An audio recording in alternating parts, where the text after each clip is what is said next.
welcome to the broadcast and live stream of Moonshot Radio. Moonshot Radio is generously sponsored by the PNC Grow Up Great program.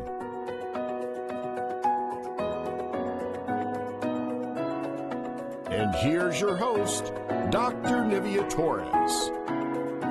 Greetings and welcome to Moonshot Radio, where every moment is an opportunity to learn. I'm your host, Nivea Torres, Executive Director of KRC. And with me today in the studio is Barbara Hammond. Barbara Hammond is the CEO and co-founder of the Learning Alliance. Welcome, Barbara. Thanks, Nivea. Appreciate being here today. Barbara, very excited to celebrate a milestone for the Learning Alliance this year. Yep, it's our 10th year birthday. So 10 years ago today, we sort of established ourselves as a 501c3, and midway through the year, we launched our first tutoring programs. Well, we proudly partner with the Moonshot Moment and work very closely with you, and we know that you're making an impact and a difference in the community. Share with us a little bit about those 10 years and the initiatives that you've been able to put in place here in Indian River County. Well, Nivea, really this started from a personal journey. My co-founder, Liz Remington, and I had children who were failing kindergarten, and the teachers couldn't tell us why. And of course, our kids' faces were bright, smiling, happy until they hit school, and suddenly, our beautiful children started losing the shine in their eyes, and we as parents felt helpless. So, we got curious, what is going on? And we traveled around the country really looking at best practices and realized that, many kids struggled to learn to read, and our teachers weren't getting the best training in the university. So we brought some best practice programs back. We got a hold of some philanthropists. Ray Oglethorpe, who was the former president of AOL, is a wonderful philanthropist in town, and he joined us on our nationwide journey to figure out what were best practices and could we bring them back. And so our first thing that we launched was helping teachers learn how to teach kids to read. Many people know of it as phonics, but there have been reading wars in this country for a long time, and some people think if you just read a good book, that's enough. And other people think there's a code to our language, and if we teach it, like C sounds like K and cat, and A sounds like A, and T sounds like T, put it together, you get K-at, cat. That's sufficient. And really what the Learning Alliance stands for is both reading great books that inspire and excite our kids, talking with them a lot, and teaching them the code to the language. So our programs have really grown from that first tutoring program where teachers' eyes lit up and they said, oh my goodness, these kids that I didn't think knew how to read, it's that I didn't know how to teach them. So our journey ever since has been about helping teachers, giving kids extra time who are struggling to learn to read, and trying to galvanize the community and coordinate community action around our Moonshot goal, which of course is to get 90% of our kids reading on grade level by third grade. Barbara, through that personal journey, was it somehow reaffirming that you weren't alone when you and Liz discovered that there were many other parents who were facing a similar challenge with their little ones? Yeah, one of the things is our kids had sort of dyslexia and related learning challenges, but when we did our research, we found out that 7 out of 10 kids in the United States of America couldn't read by the end of third grade. And more astonishing than that was that not all these kids had learning challenges. Many of them came from families who hadn't done a lot of reading and talking with them. They might have been, working, didn't have cultural practices in place, didn't understand that education starts at birth, not at 5. So they came to school behind. The parents unknowingly didn't understand that kids who come behind stay behind. So really, we realized that we weren't alone, and that it wasn't just about kids with learning disabilities, but the way to teach kids with learning disabilities ended up being really fun, really multisensory ways, great for all kids. And so really that's the journey we're on with, other parents from all around, and a lot of our philanthropists who are very successful in life have similar stories where they couldn't read as children. And their parents might have had the money to get them tutors to read after third grade, but without that, kids really at the end of third grade have only 1 in 6 chance of catching up afterwards. So that's why the emphasis on birth through third grade, the first 3,000 days of life. And although, as you say, there are some children who might have the means to have tutors and additional assistance, we also know that this is an issue that impacts all children, regardless of socioeconomic background, if they have learning disabilities. Oh, yes. So 25% of the kids in the United States of America, regardless of socioeconomic background, have some type of learning challenge. And 70% of the kids are not reading by third grade. And so we had a lot of families who were pained by their kids not succeeding in school, and the teachers, honestly, your first reaction is to get mad at a teacher because you think the teacher's the expert. And when you say, well, are they misbehaving? Are they not understanding you? They can't answer the question. So our upset turned to curiosity, and our curiosity turned to really standing firmly behind our teachers and recognizing that our universities are not preparing our teachers with the knowledge and skills they need. And what is known as research best practices and what is known about how the brain develops is not penetrating into our classrooms nationwide. So we are 10 years later. We've made lots of strides. There are communities that are moving ahead, and legislation is beginning to pass to try to get knowledge into teachers' hands, but it still is not in every classroom in the United States of America, and far from it. So we are still at it 10 years later. And excited to help move the conversation forward. Barbara, and if you had to talk a little bit about the impact, whether it's quantitative or qualitative, in those 10 years here in Indian River County, how would you summarize that? Well, we just looked at last year. We touched about 9,100 children for various programs. We have 8 different programs that have emerged from our work. And within the schools, there's about 5,000 kids, K-3, within our school system. We offer after-school and summer tutoring and in-school tutoring now. The school district just announced last year that they've had the biggest leap in third-grade reading scores that they have, ever experienced since 2011 and since the new Florida Standard Assessment Test has come into being. So we have happier kids, we have happier parents, but we're still a long way from 90%. As a school district, we're sort of at 60%. The good fun news on our birthday is that we have a Moonshot school. One of our schools hit 92% literacy this year, which is Liberty Magnet. And the tutoring that we offer in third grade has really been cited as one of the major reasons that the schools have moved up in their scores. And so anyway, the journey continues, and the better ready we can get kids before they enter school, the faster those numbers are going to move up. So we really appreciate KRC and everything, Nivea, you do, and others in the community to help get kids better ready for kindergarten. Well, congratulations to the staff at Liberty Magnet for that accomplishment. And I do want to commend you, Barbara, and this is something that I've shared with you before about the relationship that you've been able to foster with the school district of Indian River County. I think, former educator and school administrator, that really is instrumental. When you talk about galvanizing the community, it truly is a partnership that you have with the school district. Well, and what's amazing is the birth of the Learning Alliance and the Moonshot Moment came with a superintendent 3 cycles ago, Dr. Fran Adams, who is now the chairman of the board of the Kindergarten Readiness Collaborative. So she failed retirement. We hope most people fail retirement. And you find so many superintendents and retired principals and retired teachers really taking a stand for our children because they know how important this is. But anyway, so she really created a relationship which was unprecedented around the country. And since then, we're part of the National Campaign for Grade Level Reading. We've received our community 7 Pace Setter Awards. We are a leading pace setter in the country, and we are often cited for that relationship. It's continued with 3 different superintendents. So the Learning Alliance literally has been here for 10 years holding this goal and this vision for our community, for our parents, across multiple changes in school boards and superintendents. And we are about to get a new superintendent.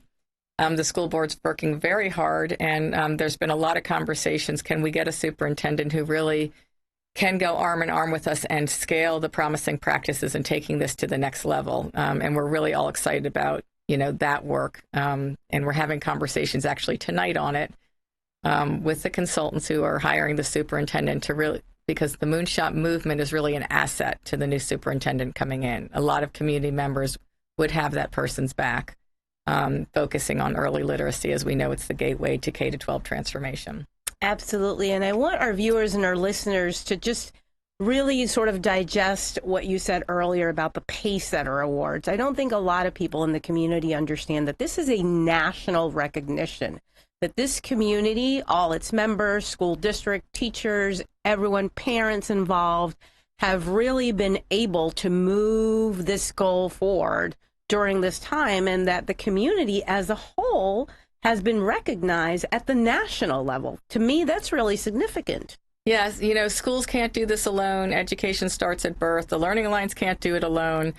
So really what's a remarkable marker about this is the ability, for the last 8 years, we've had 125 partners meeting on a monthly basis who are interested in the birth through third grade arena, from healthcare providers like TCCH and Healthy Start, to childcare providers like Childcare Resources, to Big Brothers Big Sisters and Boys and Girls Club and summer camps, even the roller rink and karate. They're all stepping in and doing things to help kids do fun activities to get them to love words and to love reading. And that collaboration, getting people out of their silos and out of sort of competition into collaborative work, is really on the leading edge of what our country has recognized as necessary to solve the complex problems facing us, the environmental problems, the educational problems. None of us can do it alone. We have to, come together, put the child at the center, and innovate. And we need funders to help us innovate, because the answers aren't available. They have to be innovated with the people in the room. So there's really fun, unusual work going on here. Barbara, and I know that a lot of people that are listening to us or watching us might be interested in supporting the work. And before we take a break, I want to encourage people to visit the learningalliance.org, the Moonshot Moment website as well. And there's a lot of information on social media. There's a Facebook page that the Learning Alliance and the Moonshot Moment has as well. And if you're interested in contributing or being part of the Moonshot Moment, please connect to these resources online and through Facebook page. Yeah, no, that would be great. And Marie O'Brien is really the manager of the Community Engagement Initiative. And she works for the Learning Alliance, but she connects everybody to everything. So, yes, please, that would be great. We need everybody on the playing field. We need everybody, rooting for, our kids, our first 3,000 days of life. So make sure you visit those websites and you visit those social media pages. We're going to take a break to hear from our sponsors, and we will be right back. At the Kindergarten Readiness Collaborative, our vision is for every parent, regardless of income or zip code, to have the knowledge and tools they need to raise healthy children that are prepared for kindergarten. Our mission is to support our partners in developing a high-quality early childhood system that is family-centered. Our outreach and parent engagement specialists connect with families and build trusted relationships. KRC has chosen Fellsmere and Gifford as our two focus areas in Indian River County. Our Fellsmere office is located downtown in the city annex, and our new Gifford office is located within Victory Park Apartments.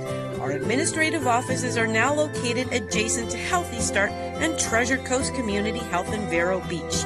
The Kindergarten Readiness Collaborative, developing a high-quality early childhood system for all children in Indian River County.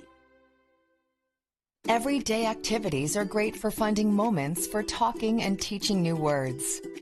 Babies' brains grow 80% in the first 18 months of life. As parents and your baby's first teacher, you can help build their brain with language and literacy skills. Involve the whole family. Ask questions. The more words babies hear, the larger their vocabulary can grow. Support early childhood education by talking, reading, singing, and family engagement. This message has been brought to you by PNC Grow Up Great and the Florida Grade Level Reading Campaign.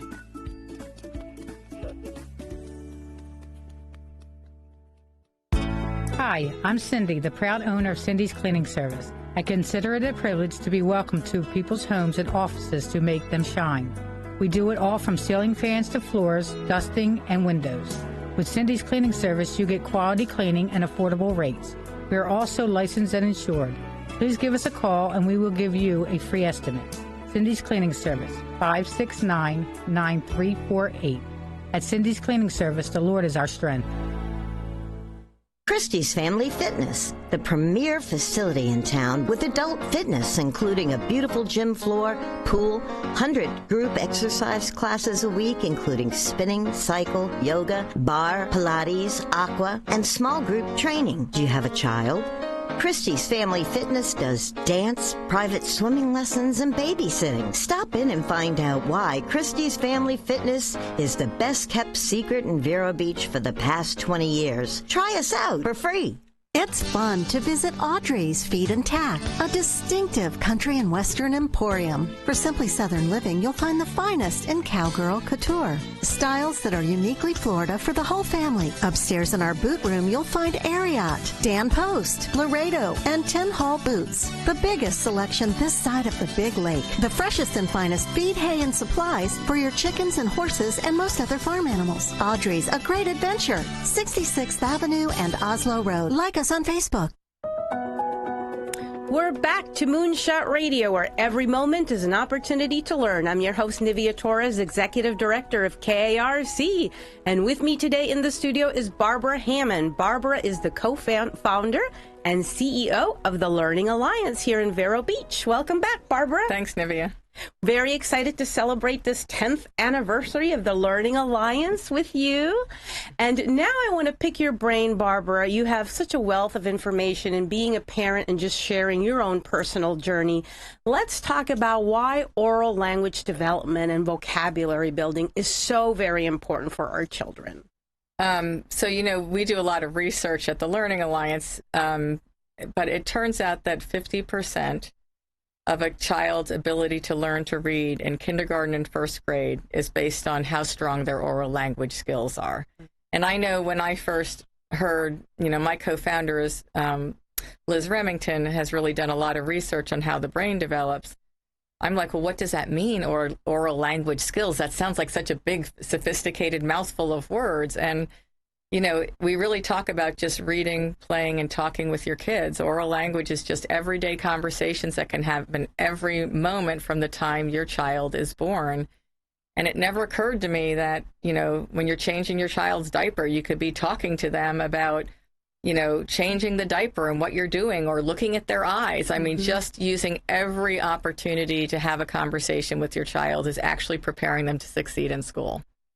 So, Barbara, just listening to you describing what's important for a child's development, who or what would you say is the most important resource in a child's oral language and vocabulary development? Well, it's really funny. We have a mirror here. I don't know if anybody can see this. Can you see the mirror? You can bring it up. Yeah. Yes. So you see the mirror? Can they see that? They can see that. Yeah. So take a mirror, if you're a parent, and turn it and look and see who's in the mirror. And you really are your child's first teacher, and it requires nothing. You have all the skills that you need. You're capable and competent. It's literally understanding and feeling comfortable that just talking with your kid and talking about words and talking about what you see as you're walking down the street, even when your child can't talk, even when your child is a baby, they are responding to you, your facial expressions, and what you're saying, and they're picking up all that language. And so, some people think that children are to be seen but not heard. But what we now know is we want to hear our children. Yes, all the time. That if we are in conversation constantly with them, that we are literally building up the neurons in their brain that enable them to succeed, learn how to speak, and learn how to read in kindergarten and first grade. Barbara, you said something that's very powerful. You said that you are capable and competent to all parents. That's the message that we want to share. Yes. If you're tuning in, if you're listening, please remember that. You're capable, you're competent. Sometimes people feel, I don't know, I'm not a teacher. This is my first time with this child. I don't know how to teach them reading, writing, or oral language development. You have the tools. All you need to do is sing to your baby, talk to your baby. Your baby mimics all these things, right? I saw the most amazing show the other day. It's called No Small Matter. And Child Care Resources showed this movie.